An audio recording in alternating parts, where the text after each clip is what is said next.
بسم اللہ الرحمن الرحیم۔ السلام علیکم، ہمارے چینل میں خوش آمدید ناظرین۔ آج آپ کے لیے میں انتہائی خوفناک، سنسنی خیز اور دلچسپ کہانی لے کر آئی ہوں، لیکن کہانی شروع کرنے سے پہلے آپ سے گزارش ہے کہ اگر آپ ہمارے چینل پر نئے ہیں تو ہمارے چینل کو ضرور سبسکرائب کیجیے تاکہ آپ کو ہماری ویڈیوز سب سے پہلے ملیں۔ جیا میری بچپن کی دوست تھی۔ وہ ہمارے گاؤں کی تقریباً سب سے خوبصورت لڑکی تھی۔ اس کی ماں اور خالائیں بھی گاؤں میں خوبصورتی کی وجہ سے مشہور تھیں۔ ہر گھرانے کی خواہش تھی کہ اس گھر کی بیٹیاں ان کے گھر میں بہو بن کر آئیں۔ جب جیا بڑی ہوئی تو ایسا ہی ہوا، ہر طرف سے اس کے رشتے آنے لگے۔ یہ دیکھ کر مجھ میں بھی حسد کے جذبات جنم لیتے۔ میں سوچتی کہ آخر ہر کوئی جیا کی تعریفیں ہی کیوں کرتا ہے، مگر جیا ان سب باتوں سے بے نیاز تھی۔ آخر ہوتی بھی کیوں نہ، وہ اپنی خوبصورتی میں بے مثال تھی۔ سب سے بڑھ کر اس کی خوبصورت کالی آنکھیں، جنہیں دیکھ کر رات کا گمان ہوتا تھا۔ بغیر کسی شیمپو یا ہیئر آئل کے اس کے بال اس کے کاندھوں سے ایسے لہراتے تھے جیسے کوئی آبشار بہتی ہو۔ اس کے بالوں کو دیکھ کر میں نے کوئی تیل ایسا نہ تھا جو چھوڑا نہیں، مگر میرے بالوں میں وہ چمک اور خوبصورتی کبھی نہیں آ سکی۔ شاید یہ خوبصورتی اسے اپنے خاندان کی طرف سے وراثت میں ملی تھی۔ جیا بھی 17-18 کے سن میں پہنچی تو اس کے رشتے آنے لگے، مگر وہ ایک ہی بات کی رٹ لگائے رکھتی، شادی کروں گی تو کسی فوجی سے۔ ہمارے گاؤں میں کوئی فوجی تو اول تھا نہیں، اور جو تھے بھی وہ سپاہی یا حوالدار وغیرہ تھے۔ ایسے میں جیا کی اس خواہش کا گاؤں میں رہ کر پورا ہونا ممکن نظر نہیں آتا تھا، کیونکہ وہ آفیسر اور سپاہی وغیرہ کے فرق کو اچھی طرح سمجھتی تھی اور چاہتی تھی کہ اس کی شادی کسی آفیسر سے ہو۔ اپنے باپ سے تو اس بات کا اظہار نہیں کر سکتی تھی، بس اپنی سہیلیوں کے سامنے ہی ذکر کرتی تھی۔ جیا کی دوست علیشا نے ایک دن اسے بتایا، ارے جیا، تو کیوں فکر کرتی ہے؟ ایک طریقہ ایسا ہے کہ تیری زندگی میں کوئی بھی فوجی آ سکتا ہے۔ اچھا، تو کیا میں بارڈر پہ چلی جاؤں فوجیوں سے ملنے؟ حد کرتی ہو تم بھی۔ جیا نے بے بسی اور تنقیدی انداز میں کہا، تو اتنا برا کیوں سوچتی ہے؟ اچھا چلو ایک بات بتاؤ، ہمارے اسکول میں جو شعیب تھا جسے فوجی بننے کا بہت شوق تھا، جانتی ہو وہ آج کل کہاں ہے؟ وہ مری میں لارنس کالج میں پڑھتا ہے۔ وہاں اتنے سارے فوجی آتے ہیں، اور وہاں ہر تقریب میں مہمان خصوصی کے طور پر فوجی ہی آتے ہیں۔ اچھا سچ؟ کیا وہاں مجھے بھی داخلہ مل جائے گا؟ ارے ہاں، داخلہ کیوں نہیں ملے گا؟ میں آج ہی شعیب کی بہن سے پوچھ لوں گی تو وہ اپنے بھائی سے پوچھ کر تمہیں بتا دے گی کہ داخلے کا طریقہ کار کیا ہے اور میٹرک میں کتنے نمبر چاہیے ہوتے ہیں۔ ایک بات تو جیا جانتی تھی، اس کے ابو پڑھائی سے کبھی منع نہیں کریں گے، کیونکہ وہ جانتے تھے ان کی بیٹی قابل ہے، اسی لیے تو اس کی ہر ضد پوری کرتے تھے۔ ان کا اپنا بھی خیال تھا کہ اگر لڑکیاں پڑھ لکھ جائیں اور ان کی تربیت اچھے انداز سے کی جائے تو وہ کبھی ماں باپ کو شرمندہ نہیں ہونے دیتی۔ مگر اگلے ہی دن شعیب کی بہن نے بتایا کہ مری میں تو لڑکیوں کا کالج ہی نہیں، لارنس کالج صرف لڑکوں کا ہے، اور وہاں بھلا لڑکی کو کیسے داخلہ مل سکتا ہے؟ اس دن اسے جو خوشی ہوئی تھی وہ سب ہوا ہو گئی۔ امید کے سب دروازے بند ہو چکے تھے کہ علیشا نے ایک بار پھر اسے بتایا۔ میٹرک کے پرچے اس نے بے دلی سے دیے، مگر نمبر اچھے آ گئے۔ وہ دل سے چاہتی تھی کہ وہ کسی کیڈٹ کالج میں جائے، کیونکہ اب اسے کیڈٹ کالج کا ماحول بھی پتہ چل چکا تھا، اور پھر جیا جو ٹھان لیتی تھی وہی کرتی تھی۔ بالآخر پوچھ پاچھ کر اس نے ایک کیڈٹ کالج کا پتہ کر ہی لیا، مگر یہ کالج اس کے گھر سے 5 گھنٹے کی مسافت پر تھا۔ کہاریاں گرلز کیڈٹ کالج میں اسے کیسے داخلہ ملا یہ ایک الگ کہانی ہے، اگرچہ یہ اس کے شہر سے تقریباً 300 کلومیٹر کے فاصلے پر واقع تھا، مگر گاؤں میں اور اس علاقے میں کچھ زیادہ فرق نہیں تھا۔ کلر کہار ایک خوبصورت شہر تھا اور ان کا کالج خوشاب روڈ کے قریب ہی واقع تھا۔ اس کالج کے ہاسٹل میں ایک الگ ہی دنیا آباد تھی جو اس کی منتظر تھی۔ گرلز ہاسٹل کے 2 حصے تھے، ایک حصہ کالج کی طرف جبکہ دوسرا حصہ باہر کی طرف تھا۔ اسے کمرہ نمبر 28 دیا گیا تھا۔ یہ ایک اچھا اور خوشنما کمرہ تھا، اور اس کمرے کی خاص بات یہ تھی کہ بیک سائڈ پر ہونے کی وجہ سے اس کی کھڑکی باہر کی طرف کھلتی تھی۔ یہاں سے لڑکوں کے کیڈٹ کالج کا ماحول صاف نظر آتا تھا، مگر کالج کا ماحول کافی سخت تھا۔ ہاسٹل کی ہر بلڈنگ کے لیے ونگ کمانڈر اور ہاؤس ماسٹر الگ سے تھا۔ مس ہنا جو انہیں کیمسٹری پڑھاتی تھیں وہی ان کی ہاؤس ماسٹر بھی تھیں، اور وہ اس معاملے میں کافی سخت تھیں۔ سو کبھی تو کھڑکی سے جھانکنے کا شوق پورا ہو جاتا، مگر اکثر مارے ڈر کے وہ کھڑکی نہیں کھولتی تھی۔ ان کا یہ کالج پہاڑیوں کے دامن میں بنا ہوا تھا اور جگہ انتہائی خوبصورت تھی۔ یہاں آ کر اس کی طبیعت خوش ہو گئی، مگر گھر کا ماحول بھی یاد آتا تھا کیونکہ ہاسٹل کا ماحول کافی سخت تھا۔ اب اسے اندازہ ہوا کہ جس کالج میں آنے کی وہ خواہش کرتی تھی یہاں کی زندگی کتنی مشکل ہے۔ نظم و ضبط کا یہاں خاص خیال رکھا جاتا تھا اور کسی کو بھی بلا ضرورت باہر آنے جانے کی اجازت نہیں تھی۔ البتہ یہاں کھیلنے کودنے پر کوئی پابندی نہیں تھی۔ کالج میں ایک پرائیویٹ پارک موجود تھا جہاں پر سوئمنگ سے لے کر جم تک ہر چیز کی سہولت موجود تھی۔ تقریباً ہر ہفتے ہی جمعے کے روز ان کی کوآرڈینیٹر کالج میں موجود کالج کے پرائیویٹ پارک کے سوئمنگ پول میں سبھی لڑکیوں کو لے جایا کرتی تھی۔ کالج کی زندگی کٹھن سہی مگر بے حد خوشگوار بھی تھی۔ ہاسٹل میں 2 مقام جیا کے پسندیدہ تھے۔ ایک وہ کھڑکی جہاں سے لڑکوں کے کیڈٹ کالج کا ایکیڈیمک بلاک نظر آتا تھا اور دوسرا پوائنٹ اونچائی پر بنا ہوا ایک کیفے تھا جس کے آگے جھولنے کے لیے بے شمار جھولے لگے ہوئے تھے اور چھوٹے چھوٹے درخت بھی تھے۔ یہاں سے بھی لڑکوں کا گراؤنڈ نظر آتا تھا۔ یہ اس کی عمر کا تقاضا تھا یا پھر طبیعت کی شوخی۔ اس کی نگاہیں کسی خوبرو چہرے کی تلاش میں رہتی تھیں۔ وہ شام کا تقریباً سارا وقت اس کیفے کے سامنے یا پھر اپنی کھڑکی کے سامنے گزار دیتی تھی، یہ جانے بغیر کہ اس کے نصیب میں کیا لکھا ہے۔ وہ اپنی تلاش میں مگن رہتی تھی۔ کیڈٹ کالج کا ماحول دیکھ کر اس کے دل میں ایک فوجی سے شادی کرنے کی خواہش اور بھی بڑھ گئی تھی۔ اس کالج کے مالک ریٹائرڈ لیفٹیننٹ جنرل نذر حسین بھی ایک شاندار شخصیت کے مالک تھے۔ ان کی شخصیت کو دیکھ کر اس کا اور بھی دل کرتا کہ وہ کسی فوجی ہی کی بیوی بنے، اور پھر اس شوق کے بڑھنے کی ایک اور وجہ تھی۔ کالج میں آئے ہوئے اسے تقریباً 2 ہفتے ہی ہوئے تھے کہ کالج کی طرف سے انہیں پاکستان ملٹری اکیڈمی کاکول کا وزٹ کروایا گیا۔ یہ پاسنگ آؤٹ کی ایک تقریب تھی اور جب تک تقریب ختم ہوتی وہ پلکیں جھپکائے بنا ہی اس تقریب کے معزز مہمانوں کو دیکھتی جاتی۔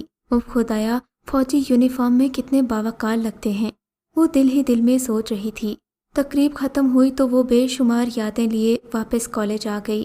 گویا کیڈٹ کالج میں پڑھائی سے زیادہ دھیان اس کا ان باتوں پر رہتا تھا، مگر پھر بھی کالج کی کٹھن زندگی اسے زیادہ بھٹکنے نہیں دیتی تھی۔ کالج میں اس کی خاص کسی سے دوستی نہیں تھی، کمرے میں بھی وہ اکیلی ہی رہتی تھی۔ سحر اس کی واحد دوست تھی، وہ بھی شاید اس لیے دوست بنی تھی کہ جیا کے حسن کی وہ خوب تعریف کیا کرتی اور اسے ہنس کر کہتی کہ کوئی بڑے سے بڑا آفیسر بھی تم پر دل ہار جائے۔ اس کی طرح سحر کو بھی گانا گانے کا کافی شوق تھا اور پھر اکثر کمرہ نمبر 28 سے لڑکیوں کو گنگنانے کی آوازیں آتی تھیں۔ یوں تو سحر بھی کچھ کم اچھا نہیں گاتی تھی، مگر وہ اکثر جیا سے کہتی پہلے تم گانا گاؤ، میں ساتھ ساتھ ہی گاؤں گی، مگر اکثر وہ جیا کو گانے کا کہتی اور وہ سنتی جاتی۔ پھر جیا کے ساتھ ایک عجیب واقعہ ہونے لگا، ایک مخصوص گانا جو اسے پسند تھا۔ وعدہ رہا پیار سے پیار کا، اب ہم نہ ہوں گے جدا، یہ میری دھڑکنیں سن رہا ہے خدا، چاہے تم کو کس قدر میرا دل تم کو نہیں ہے پتہ، یہ میری دھڑکنیں سن رہا ہے خدا، وعدہ رہا دونوں جہاں کو بھولا ہوں میں، ایسی لگی ہے تجھ سے لگن، چاہے کہوں اسے دیوانگی، چاہے کہوں اسے دیوانہ پن۔ جیا جب بھی یہ گانا گاتی اسے واضح محسوس ہوتا کہ کوئی مردانہ آواز میں یہ گانا اس کے ساتھ ساتھ گا رہا ہے۔ جب وہ چپ ہو جاتی تو آواز آنا بھی بند ہو جاتی۔ یہ گانا اس کا پسندیدہ تھا اور وہ اکثر تنہائی میں گاتی رہتی تھی۔ اس بات کا ذکر اس نے سحر سے کیا تو وہ بھی حیران ہوئی۔ وہ ویسے بھی وہمی اور شکی لڑکی تھی۔ پورے کالج میں ایک قصہ مشہور تھا کہ کیفے کے پاس والے جو جھولے ہیں وہاں پر اکثر کوئی جھولا جھولتا ہے۔ یہ بات سارے کالج کو پتہ تھی، مگر جیا اس بات سے بے خبر تھی۔ نہ ہی وہ زیادہ کسی سے بات کرتی تھی اور نہ زیادہ دوستیاں بڑھاتی تھی، مگر سحر نے اسے یہ قصہ سنا کر خوب خوفزدہ کیا اور بولی ہو سکتا ہے کہ تمہارے ساتھ کوئی جن گانا گاتا ہو؟ ارے منحوس، ایسی باتیں کیوں کرتی ہے؟ سامنے ایکیڈیمک بلاک کا کوئی جن ہوا تو؟ اس نے شرارت بھرے انداز میں کہا۔ اس کا اشارہ ہاسٹل کے سامنے بنے لڑکوں کے کیڈٹ کالج کے ایکیڈیمک بلاک کی طرف تھا جہاں سے لڑکوں کی کلاسز نظر آتی تھیں، مگر یہ کیسے ممکن تھا وہاں سے کوئی لڑکا ادھر کی طرف آ جائے، جبکہ کیڈٹ کالج کا ماحول کافی سخت تھا۔ دل ہی دل میں وہ اس بات پر خوش بھی ہوتی تھی اور تنہائی میں کبھی کبھی یہ گانا گاتی، مگر ایک دن اس کی حیرت کی انتہا نہ رہی۔ جب وہ یہ گانا واش روم میں گا رہی تھی تو اسے یوں لگا کوئی اس کے ساتھ ساتھ یہ گانا گا رہا ہے۔ اسے حیرت ضرور ہوئی، مگر پھر اسے اپنے خوابوں اور خیالوں کا وہم سمجھ کر نظر انداز کر دیا۔ ایک دن میڈم ہنا نے ایک ایسی خبر سنائی جس سے اس کا دل مارے خوشی کے پاگل ہو گیا۔ کیمسٹری کی کلاس شروع ہونے سے پہلے میڈم ہنا نے بتایا تھا کہ آج بوائز کالج میں باسکٹ بال کا ایک میچ ہوگا جس میں مخالف ٹیم کے طور پر ملٹری کالج جہلم کی ٹیم آ رہی ہے۔ باسکٹ بال کے اس میچ میں لڑکیوں کو لے جانے کی اجازت بھی تھی۔ میچ رات کے 7 بجے ہونا تھا۔ سب لڑکیاں بہت خوش تھیں۔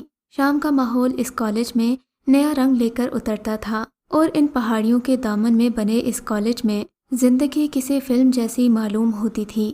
سرے شام میں پرندوں کے چہچہانے کی آوازیں اور پھر کالج کی چھت سے نظر آتے حسین نظارے، مگر اسے کیا معلوم تھا اس تقریب میں اسے اس کے خوابوں کا شہزادہ مل جائے گا۔ باسکٹ بال کے میچ کی اس تقریب میں چیف گیسٹ کے طور پر ایک نیولی پاسڈ کیڈٹ کو بلایا گیا تھا۔ اس کا نام کیپٹن حیدر تھا۔ وہ ایک خوبرو نوجوان تھا اور وہ لیفٹیننٹ جنرل نذر حسین کے پہلو میں بیٹھا تھا، جس سے اس کی اہمیت کا اندازہ لگایا جا سکتا تھا۔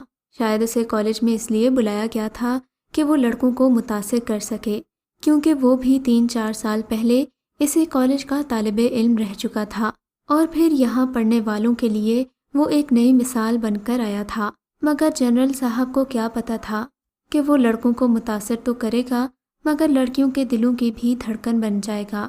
اور ان لڑکیوں میں ایک لڑکی جیا بھی تھی جس کا بس نہیں چلتا تھا کہ کوآرڈینیٹر ہٹے تو میں کیپٹن حیدر کے پاس جا کر بیٹھوں۔ وہ تھا بھی بہت خوبرو نوجوان، چہرے پر ہلکی ہلکی داڑھی اور گہری آنکھیں جن سے سنجیدگی چھلکتی تھی۔ اس نے کسی لڑکی کی طرف آنکھ اٹھا کر بھی نہیں دیکھا، حالانکہ وہاں موجود تمام لڑکے لڑکیوں پر ہوٹنگ کر رہے تھے۔ ان کی حرکتوں سے صاف لگ رہا تھا کہ وہ لڑکیوں کے یہاں آنے پر کتنے خوش ہیں۔ بڑی کوشش کے باوجود جیا کا کیپٹن حیدر سے سامنا نہ ہو سکا۔ وہ بس اسے دیکھتی ہی رہ گئی تھی۔ بات کرنے کی اس نے بہت کوشش کی، کافی موقع تلاش کیے، مگر اسے لڑکوں نے گھیر رکھا تھا اور اس سے طرح طرح کے سوالات کر رہے تھے اور یوں لگتا تھا کہ وہ لڑکوں کی سنگت میں زیادہ خوش ہوتا ہے۔ آج شام تو جیا کے لیے بہت حسین اور خوشگوار تھی۔ وہ کیپٹن حیدر کے خیالوں میں کھوئی ہوئی تھی اور اس کے بارے میں سوچے جا رہی تھی۔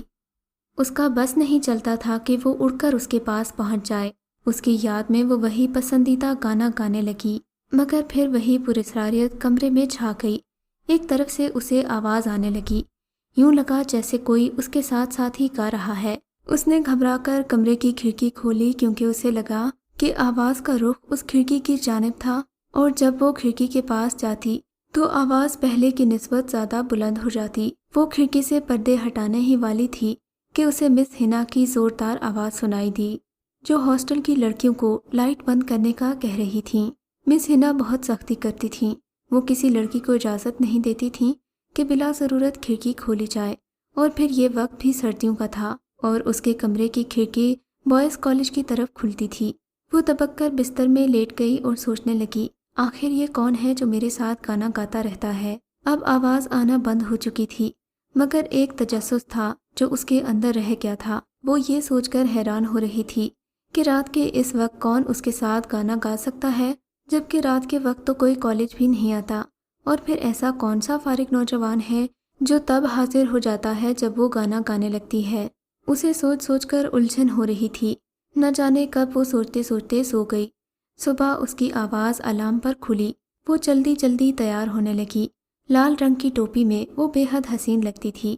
گہرا لال رنگ اس پر خوب جچتا تھا اور لال رنگ کی ٹوپیاں پہننا کالج کے یونیفارم میں شامل تھا۔ وہ صبح تیار ہونے کے بعد خود کو شیشے میں دیکھتی تو اسے یوں لگتا جیسے وہ کوئی دلہن ہو۔ سر پر ٹوپی پہن کے وہ بالوں کی پونی بنا لیا کرتی تھی اور یوں اس کے لمبے گھنیرے بال اس کی پشت پر لہراتے رہتے تھے۔ سبھی لڑکیاں اس کی خوبصورتی کا راز پوچھتی تھیں، مگر کچھ صرف جل کر رہ جاتی تھیں۔ بھلا خوبصورتی کا بھی کوئی راز ہوتا ہے؟ وہ دل ہی دل میں مسکراتی۔ آج پورا دن وہ اس آواز کے بارے میں سوچتی رہی، مگر اسے کوئی سرا نہ ملا۔ اس کے کمرہ نمبر 28 کے باہر تو کچھ بھی نہیں تھا۔ کھڑکی کھول کر دیکھا تو ایک سفیدے کا درخت تھا جو لمبا، گھنا اور اونچا تھا۔ یہاں تو کوئی پھلدار درخت بھی نہیں ہے، اس نے دل ہی دل میں سوچا۔ گاؤں میں اکثر بچے اور لڑکے پھلدار درختوں کو پھلانگتے ہی رہتے تھے اور پھل پکنے سے پہلے ہی اتار کر لے جاتے تھے۔ وہ اس درخت کا موازنہ اپنے گاؤں کے پھلدار درختوں سے کر رہی تھی، مگر اسے کیا معلوم تھا کہ آنے والا پھلوں کا نہیں اس کا دیوانہ ہے۔ خیر جب جیا کے امتحانات ختم ہوئے تو وہ گھر آ گئی۔ اس بار وہ آئی تو کافی کمزور لگ رہی تھی اور میں پورا دن اس کی سیوا میں لگی رہی۔ ساتھ ہی ساتھ اس کے کالج کے بارے میں باتیں پوچھتی تو وہ ایک کے بجائے 10 باتیں بتا دیتی تھی۔ ابھی تک کی یہ کہانی اس نے مجھے یوں سنائی کہ میرے ذہن میں کہاریاں کالج کی تصویر بس گئی۔ میں شوق سے اس کی کہانی سنتی تھی۔ کیپٹن حیدر سے مختصر سی ملاقات سے لے کر PMA کاکول تک جانے کی داستان وہ مجھے سناتی تو میں حیرت سے اس کا منہ تکتی رہ جاتی۔ میں دل ہی دل میں سوچتی اسے تو کوئی فوجی بھی مل جائے گا، مگر میرا کیا ہوگا؟ گاؤں کے کسی دیہاتی سے بیاہتی جاؤں گی۔ مجھے اس کی باتیں سن کر اپنی زندگی بالکل بے رنگ لگتی تھی۔ اس کی باتیں سن سن کر مجھے بھی فوجیوں میں دلچسپی رہنے لگی۔ اس کی طرح دل میں بھی خواہش کرتی کہ اللہ فوجی نہ صحیح کوئی پڑھا لکھا شخص ہی ہو جس کے ساتھ میرا بیاہ ہو جائے اور میں اس گاؤں سے دور کسی جگہ پر چلی جاؤں جہاں پر وہ ساری چیزیں ہوں جن کی میں خواہش کرتی ہوں اور جنہیں جیا دیکھ چکی ہے۔ میری رشتے کی بات چلی بھی تو کس سے؟ تایا کے بیٹے عمیر سے، جو نہ پڑھا لکھا تھا اور نہ ہی اسے فیشن کا پتہ تھا۔ وہ تو بس بچوں کو قرآن پاک پڑھاتا تھا، مگر وہ بھی مجھے کہاں پسند کرتا تھا۔ وہ جیا کا دیوانہ تھا اور شاید اسی کی باتیں پوچھنے کے لیے مجھ سے ہنس کر بات کر لیا کرتا تھا۔ خیر جب اس کی چھٹیاں ہو گئیں تو وہ واپس ہاسٹل چلی گئی۔ مجھے زیورات کا بہت شوق تھا اور میں نے ایک ڈبے میں بچپن سے لے کر جتنے زیورات آج تک خریدے تھے سبھی جمع کر رکھے تھے۔ میں نے وہ ڈبہ جیا کو دکھایا تو اس نے چھوٹے چھوٹے 2 جھمکے پسند کر لیے اور مجھ سے مانگنے لگی تو میں نے اسے وہ سارا ڈبہ ہی تھما دیا۔ میری پیاری سہیلی، مجھے تم سے عزیز کچھ بھی نہیں ہے۔ اس نے اس ڈبے میں موجود تمام زیورات تو نہیں لیے، مگر ڈبہ خالی کر کے اس میں 2-3 چیزیں اور رکھیں اور ساتھ ہی وہ جھمکے بھی رکھ لیے۔ ڈبہ مجھے واپس کر دیا۔ خیر یہ اتوار کی شام تھی جب وہ راحت چچا کے ساتھ ہاسٹل جانے کے لیے گاڑی میں بیٹھ گئی۔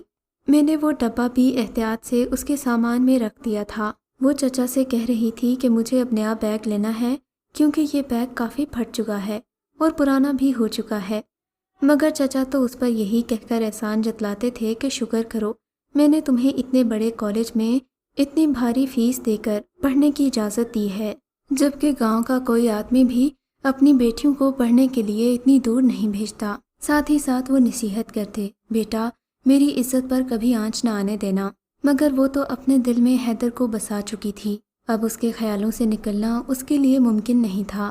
خیر تقریباً شام کے 6 بجے تھے کہ وہ ہاسٹل تک پہنچ گئی۔ آتے ہوئے وہ موبائل پر راستے کی ویڈیو بنا رہی تھی۔ وہ سحر کو وہ ویڈیو دکھانا چاہتی تھی۔ ہاسٹل کے اندر آئی، اس نے بیگ رکھا تو فون پر ہی مصروف ہو گئی، کیونکہ جس دن وہ لوگ گھر سے آتے تھے صرف اسی دن فون استعمال کرنے کی اجازت تھی، جبکہ اسی دن کے آخر میں ان سے فون لے لیا جاتا تھا۔ اس نے موقع غنیمت جانا اور سحر کو اپنے کمرے میں بلا کر لے آئی۔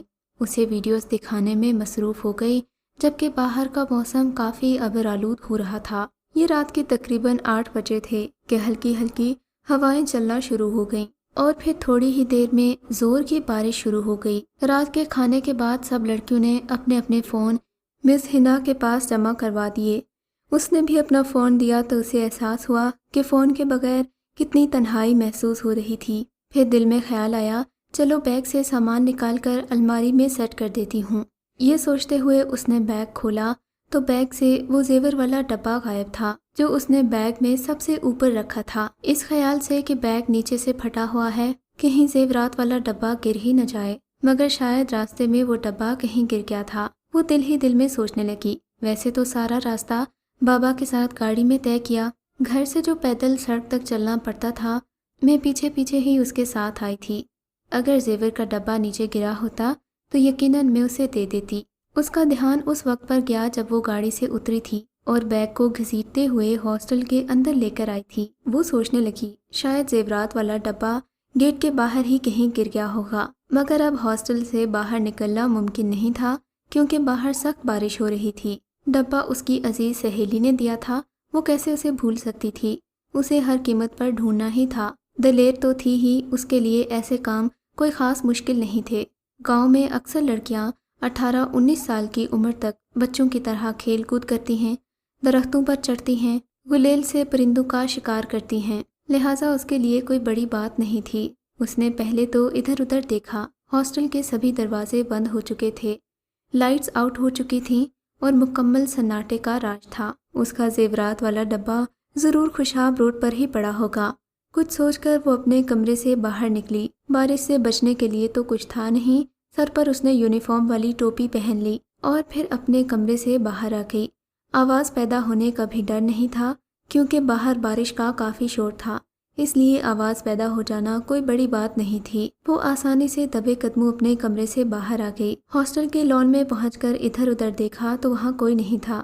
لڑکیوں کے ہاسٹل پر ویسے بھی زیادہ سختی نہیں کی جاتی تھی کیونکہ نہ ہی لڑکیاں رات کو دیوار پھلانگ سکتی تھیں اور نہ ہی لڑکوں کی طرح شرارتی اور بے قابو تھیں، لہٰذا ہاسٹل کی پچھلی طرف کے دروازے پر کوئی پہرے دار نہیں کھڑا تھا۔ وہ بارش میں بھیگتی ہوئی اس دیوار تک چلی گئی۔ دیوار کو ہاتھ لگا کر دیکھا تو وہ گیلی بھی تھی اور کھردری بھی۔ ایک پتھر کے سہارے وہ دیوار کے اوپر چڑھ گئی اور پھر بنا کچھ سوچے ہی دوسری طرف چھلانگ لگا دی۔ ہاسٹل کی باہر والی لائٹس تھوڑی تھوڑی روشن تھیں۔ اسے ڈر لگ رہا تھا کہ کہیں وہ کسی کی نظر میں نہ آ جائے، مگر خدا کا شکر ایسا کچھ بھی نہیں ہوا۔ ہاسٹل کی دیوار پھلانگ کر ایک دو قدم چلی ہی تھی کہ وہ خوشاب روڈ پر آ گئی۔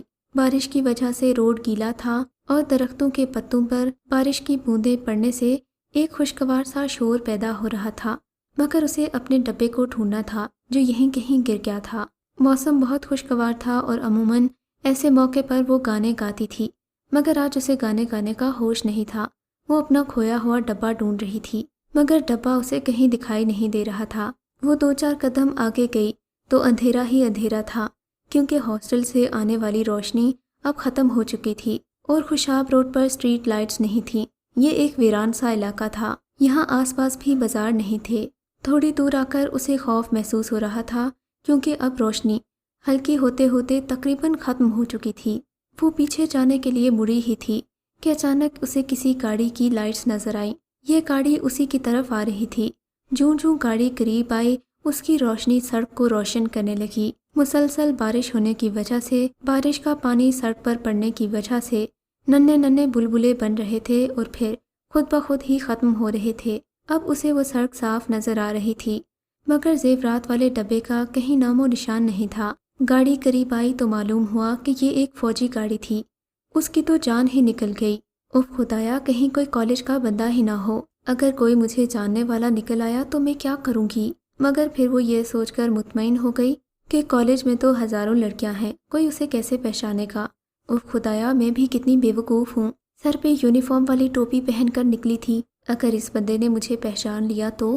یہ سوچ کر اس نے ٹوپی اپنے سر سے اتار دی اور اپنے بال اچھی طرح پھیلا دیے۔ وہ کبھی بھی کھلے بالوں میں اپنے کالج نہیں گئی تھی، کوئی ہوتا بھی تو اسے پہچان نہ پاتا کیونکہ اس کے بال بہت لمبے گھنے تھے اور بالوں میں اس کا چہرہ تقریباً چھپ گیا تھا۔ وہ مطمئن ہو گئی۔ گاڑی قریب آ کر اس کے پاس رک گئی، مگر وہ حیران ہی رہ گئی۔ گاڑی کے اندر کوئی اور نہیں بلکہ کیپٹن حیدر بیٹھا ہوا تھا۔ یہ وہی کیپٹن حیدر تھا جو اس دن باسکٹ بال والے میچ میں بطور مہمان خصوصی آیا تھا۔ اسے دیکھ کر اس کا دل زور سے دھڑکا۔ اس نے ایک نظر اس کی طرف سر سے پاؤں تک دیکھا تو وہ کچھ شرمندہ سی ہو گئی۔ آپ یہاں اس وقت کیا کر رہی ہیں؟ اس نے اسے یوں مخاطب کیا جیسے وہ اسے برسوں سے جانتا ہو۔ میں اپنا جیولری باکس ڈھونڈ رہی تھی، اس نے ڈرتے ڈرتے ہچکچاتے ہوئے جواب دیا۔ اچھا، تو آپ جیولری باکس ڈھونڈ رہی تھیں اور وہ بھی رات کے اس وقت؟ اس نے شرارت بھرے انداز میں مسکرا کر کہا۔ آئیے میں آپ کی مدد کر دیتا ہوں، شاید وہ یہیں کہیں پڑا ہو۔ اس نے یہ کہا اور گاڑی کا دروازہ کھول دیا۔ جیا تو اس کے ساتھ 2 لمحے گزارنے کو ترستی تھی، فوراً ہی اس کی گاڑی میں آ کر بیٹھ گئی۔ گاڑی میں ہلکا ہلکا میوزک چل رہا تھا۔ یہ وہی گانا تھا، وعدہ رہا پیار سے پیار کا، اب ہم نہ ہوں گے جدا۔ وہ گانا سن کر اسے خوشگوار حیرت ہوئی۔ یہ گانا شاید اس کے فون پر لگا ہوا تھا یا نہ جانے کہاں سے اس گانے کی آواز آ رہی تھی۔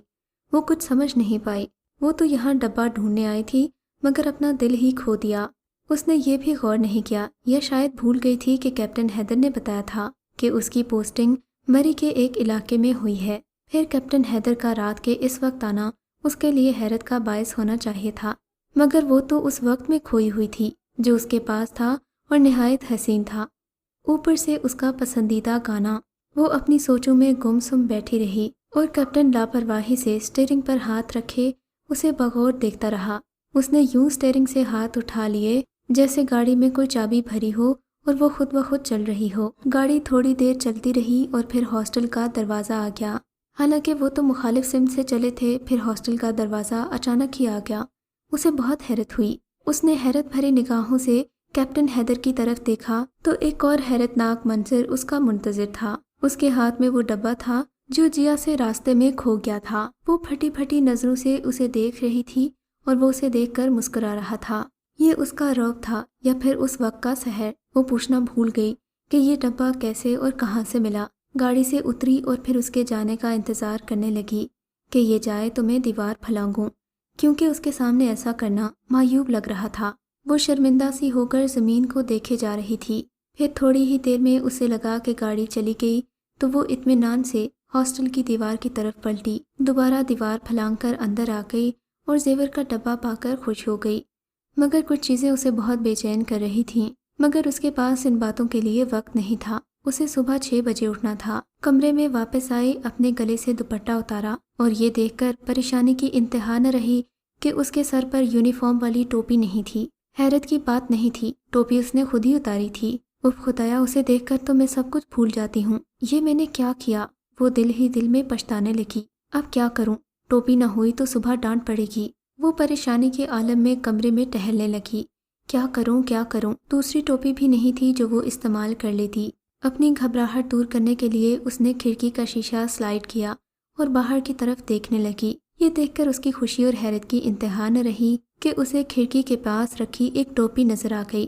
یہ ٹوپی بالکل خشک تھی، لہٰذا اس نے سوچا شاید کسی اور لڑکی کی ٹوپی ہو، کیونکہ میری ٹوپی تو بالکل بھیگ چکی تھی۔ بس مسئلہ حل ہو گیا۔ چلو پریشانی کی کوئی بات نہیں، صبح یہی ٹوپی پہن کر چلی جاؤں گی۔ اب جس کی ٹوپی یہاں رہ گئی وہی جانے، مبادا یہ ٹوپی سحر ہی کی تھی، مگر وہ اپنی دوست کے ساتھ بھی اتنی مخلص نہ تھی جتنی خود غرض اور خود پسند وہ اپنے لیے تھی۔ خیر ٹوپی پا کر وہ مطمئن ہو گئی اور اس کی آنکھ لگ گئی۔ رات کا نہ جانے کون سا پہر تھا کہ کھڑکی سے آنے والی ہوا سے اس کی آنکھ کھل گئی، مگر ہوا کے ساتھ ساتھ خوشبو بھی اندر آ رہی تھی۔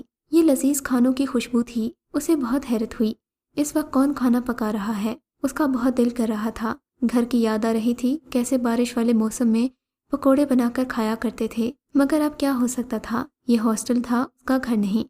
اپنی مرضی سے ہی وہ یہاں آئی تھی جہاں اس کے لاڈ اٹھانے والا کوئی نہیں تھا۔ خیر اس نے اٹھ کر کھڑکی بند کی اور پھر سو گئی، مگر باہر سے مسلسل برتنوں کے کھنکنے کی آواز آ رہی تھی۔ یوں لگتا تھا کوئی چائے بنا رہا ہے، کبھی لگتا کوئی پراٹھے پکا رہا ہے۔ ایسی لذیذ خوشبوئیں تھیں کہ اسے اپنے گھر کا سوچ کر رونا آ گیا، اور پھر اپنے گھر کی یادوں میں کھوئے ہوئے اسے کب آنکھ لگی کچھ یاد نہیں۔ صبح اس کی آنکھ الارم سے کھلی۔ اسے لگ رہا تھا کہ صبح ہوتے ہی سحر اس کا دروازہ کھٹکھٹائے گی اور اس سے ٹوپی مانگے گی، مگر ایسا کچھ بھی نہ ہوا۔ کالج پہنچی تو سحر بھی یونیفارم میں تیار تھی، اس کے سر پر اپنی ٹوپی موجود تھی، لہٰذا اس نے کچھ پوچھنا مناسب نہ سمجھا۔ خیر بات آئی گئی ہو گئی اور شام کا وقت آ گیا۔ شام کو ایک لڑکی نے اسے آ کر بتایا کہ باہر کوئی بیٹھا اس کا انتظار کر رہا ہے، شاید اس کے گھر سے کوئی اس سے ملنے آیا ہے۔ ہاسٹل میں ملنے جلنے والوں کو لڑکیوں کے ہاسٹل آنے کی اجازت تھی۔ اکثر بوائز کالج سے لڑکیوں کے بھائی بھی ان سے ملنے آ جایا کرتے تھے، مگر اس کا تو یہاں کوئی رشتہ دار نہیں تھا، آخر اس سے کون ملنے آیا تھا؟ اور اگر ہوتا بھی تو مس ہنا اسے یوں کیسے اندر بھیج دیتی؟ کیا گارڈز نے بھی نہیں پوچھا؟ وہ حیران ہو کر سوچنے لگی۔ باہر آ کر ہاسٹل کے لان میں دیکھا تو بینچ پر وہی نوجوان بیٹھا تھا جو اسے اگلی رات ملا تھا۔ آپ یہاں کیسے آئے؟ اس نے اس کی طرف حیرت سے دیکھتے ہوئے کہا۔ یہ تو تم چھوڑ دو کہ میں کہاں کیسے آتا ہوں، مگر یہ بتاؤ کیا تم نے اپنا زیورات والا ڈبہ کھول کر نہیں دیکھا؟ اس میں نے تمہارے لیے ایک تحفہ رکھا تھا، تم مجھے بہت پسند آ گئی ہو، میں تم سے شادی کرنا چاہتا ہوں۔ اس نے سیدھے سادے لفظوں میں محبت کا اظہار کیا تو اس کے گال شرم سے لال ہو گئے۔ وہ بھاگتی ہوئی اندر کمرے میں چلی گئی، یہ بھی نہ سوچا کہ وہ کیا سوچے گا۔ کمرے میں آئی تو اس کا سانس پھولا ہوا تھا۔ اس نے خود کو شیشے میں دیکھا۔ کیا میں واقعی اتنی خوبصورت ہوں کہ حیدر جیسا نوجوان مجھ پر عاشق ہو گیا، مجھ سے شادی کرنا چاہتا ہے؟ کیا واقعی؟ اسے خود پر یقین نہیں آ رہا تھا۔ پھر اسے خیال آیا حیدر کے تحفے کا۔ اس نے جلدی سے اپنے سرہانے رکھا ہوا زیورات کا ڈبہ کھولا۔ اس میں اس کی چیزوں کے ساتھ ایک چمکتی دھمکتی انگوٹھی تھی، یوں لگتا تھا کہ یہ ہیرے کی انگوٹھی ہے۔ اسے یوں لگا اس انگوٹھی سے روشنی نکل رہی ہے۔ تصدیق کے لیے اس نے کھڑکی سے پردے ہٹائے اور کھڑکی سے اندر آنے والی روشنی میں اس انگوٹھی کو دیکھنے لگی۔ اسے یوں لگا کوئی اس کی طرف دیکھ رہا ہے۔ نظر اٹھا کر دیکھا تو وہاں کوئی بھی نہیں تھا۔ دل ہی دل میں سوچنے لگی، حیدر نے تو میرے خیالوں پر قبضہ کر لیا ہے۔ پھر شرما کر اس نے انگوٹھی اپنے دائیں ہاتھ میں پہنی۔ جو ہی انگوٹھی پہنی، ہوا کا ایک خوشبودار جھونکا اس کے کمرے کو معطر کر گیا، اور ساتھ ہی اسے ایک آواز آئی جسے وہ سمجھ نہیں سکی۔ ایسے ہی اس کے کمرے میں ہوا کے 2-3 جھونکے آئے اور پھر گزر گئے۔ حالانکہ بارش کے بعد موسم کافی پرسکون تھا اور لان میں ہوا بالکل بھی نہیں چل رہی تھی۔ اس نے انگوٹھی پہنی تو وہ بہت خوش ہو گئی۔ اس کی ہنسی کی آواز باہر تک آ رہی تھی۔ وہ سحر کے آنے کی منتظر تھی، کب وہ آئے اور اسے وہ یہ بات بتائے۔ سحر آئی تو اس نے ایک ہی سانس میں اس کو ساری بات بتا دی۔ ارے تم پاگل لڑکی، تم ہاسٹل سے باہر گئی تھی، وہ بھی رات کے 10 بجے؟ کیا تمہیں بالکل ڈر نہیں لگا؟ اگر مس ہنا کو پتہ چلا نا تو وہ تمہیں چھوڑیں گی نہیں۔ او خدا کی بندی، دیکھو تو صحیح، میری کتنی فلمی لو سٹوری ہے اور تمہیں مس ہنا کی پڑی ہے۔ تم سب تو ہو ہی بزدل۔ کیپٹن حیدر کو میرے جیسی بہادر لڑکی ہی پسند آ سکتی ہے، اسی لیے تو اس نے مجھے یہ انگوٹھی دی ہے۔ اس نے انگوٹھی والا ہاتھ سحر کے سامنے کیا۔ اس کی آنکھوں میں بھی رشک آمیز جذبات چھلکنے لگے۔ ارے واہ، تمہارا کیپٹن تو بہت امیر ہے۔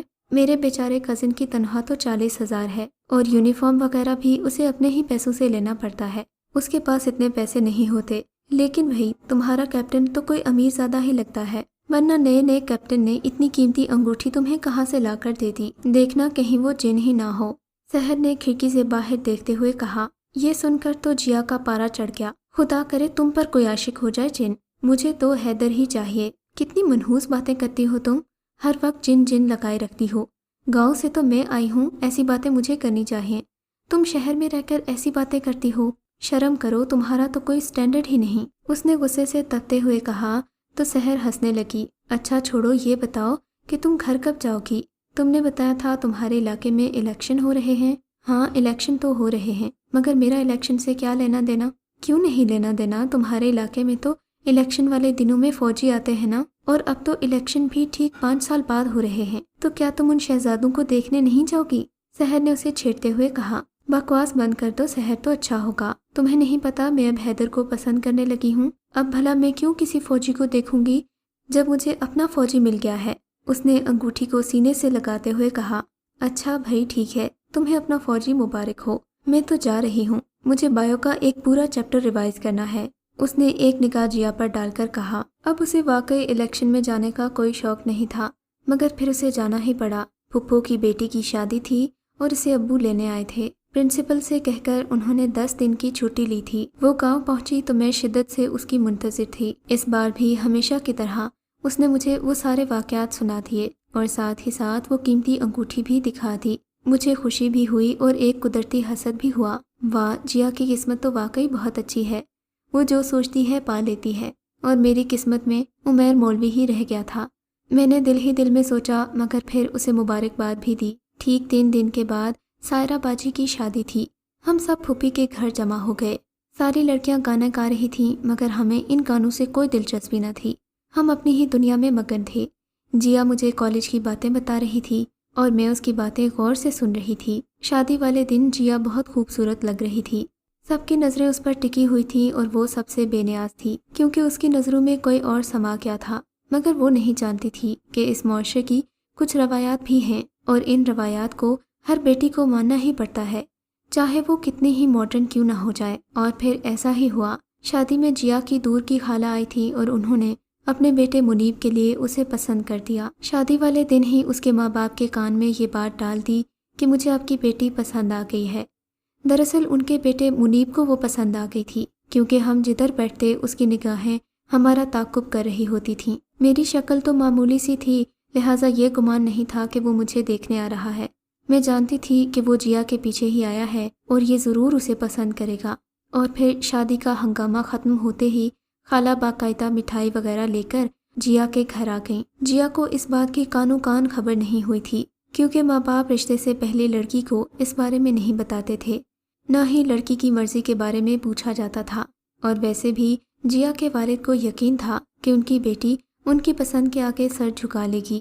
ابھی منگنی کی رسم طے کرنے کے بعد پڑھائی مکمل ہوتے ہی اس کی شادی طے ہو جانا تھی۔ جیا کا دل بہت پریشان تھا اور رو رو کر اس نے اپنا برا حال کر لیا۔ اسے تو بس حیدر ہی چاہیے تھا۔ وہ حیدر جو اسے اس رات ملا تھا، اور اس کی خوبصورتی، اس کا روب اور اس کا فوجی یونیفارم۔ وہ اس کے خوابوں کا شہزادہ تھا، اور ماں باپ اس کی فوجی سے شادی کرنے والی بات کو ایک مذاق سمجھ کر ٹال دیا کرتے تھے۔ میں نے جیا کی انگلی سے مصلحتاً وہ انگوٹھی اتار لی۔ میں نے کہا، دیکھو ایسا نہ ہو خالہ کو پتہ چل جائے کہ تم نے کسی اور کے نام کی انگوٹھی پہن رکھی ہے۔ سوچو تمہارے بابا کو کتنا دکھ ہوگا کہ تم ایک اجنبی کو اپنا دل دے بیٹھی ہو۔ مگر جیا کا بالکل دل نہیں مان رہا تھا کہ وہ یہ انگوٹھی اتار دے۔ بابا کی محبت کا خیال اس کے دل میں آیا تو اسے کچھ شرمندگی بھی ہوئی۔ دل ہی دل میں اسے احساس ضرور تھا کہ بابا نے اس کو پڑھانے کے لیے خاندان بھر کی مخالفت مول لی تھی۔ وہ ان کا مان کیسے توڑ سکتی تھی؟ خوبصورت تھی مگر سرکش نہیں تھی۔ بالآخر اس نے وہ انگوٹھی اتار لی اور راضی ہو گئی۔ اپنی امی کے بلانے پر وہ اچھی طرح تیار ہو کر باہر گئی اور پھر خالہ کے پاس بیٹھ گئی۔ خالہ اسے انگوٹھی پہنانے لگی مگر نہ جانے کیا ہوا۔ جیا پر بے ہوشی کا ایک دورہ پڑا اور وہ بے ہوش ہو گئی۔ ہم نے لاکھ کوشش کی مگر اسے ہوش نہیں آیا۔ کسی نے مشورہ دیا کہ اس پر دم درود کیا جائے، یہ نہ ہو کہ جیا کو کسی کی نظر لگ گئی ہو۔